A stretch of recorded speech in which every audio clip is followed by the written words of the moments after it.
Bonjour, je m'appelle Étienne Lemarois et je suis le créateur du jeu Vous Président. Alors comment j'ai eu l'idée de créer Vous Président? C'est parce que pendant plusieurs années, j'ai passé tous les jours plus d'une heure dans les bouchons à écouter les matinales de France Inter, de France Culture, de France Info, etc.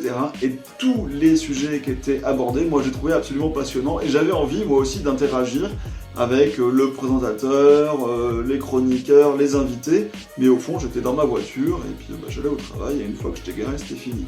Donc pour pallier à cette frustration, j'ai créé un jeu de débat politique pour faire comme à la radio, à la maison.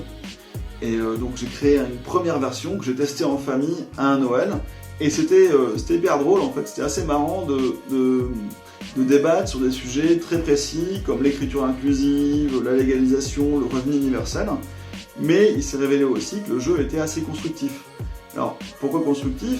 Parce qu'en fait, on débat sur des vraies idées politiques, mais dans le cadre d'un jeu. Donc, on ne sait pas ses propres idées, on n'est pas soi-même, on incarne un candidat à l'élection présidentielle, et on peut même être amené pendant le jeu à défendre des idées qui ne sont pas les siennes. Donc, c'est l'occasion de se challenger, de se mettre à la place des autres, d'essayer de comprendre comment ça fonctionne, et puis on fait de l'humour, on fait de l'improvisation, mais comme c'est sur des vraies idées, il y a une partie de réflexion, et on développe son esprit critique. Je suis assez fier en fait d'avoir créé un jeu humoristique autour de la politique, qui pour une fois ne tourne pas en dérision nos dirigeants, et qui est même plutôt basé sur les idées et les programmes.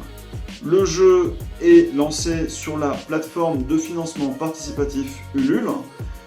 Donc je vous copie le lien dans le descriptif de la vidéo. Sur Ulule, vous retrouverez les règles complètes, des vidéos explicatives, des exemples de cartes, enfin tout un tas d'informations. Vous pouvez participer en faisant un don ou en précommandant des boîtes. On a un premier objectif de 2000 €, en dessous duquel on ne pourra pas financer la fabrication, mais l'objectif est bien de dépasser ces 2000 € pour faire du lancement un succès. Vous verrez qu'une partie des fonds collectés seront reversés à Reporters sans frontières.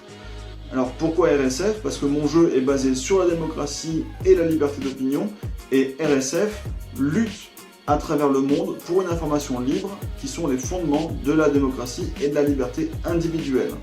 J'ai pris énormément de plaisir à développer ce jeu, à faire les cartes, à faire parler politique à table. Et j'espère que vous aurez autant de plaisir que moi j'ai eu à le fabriquer quand vous y jouerez. Je vous remercie beaucoup d'avoir regardé cette vidéo et je vous dis à bientôt.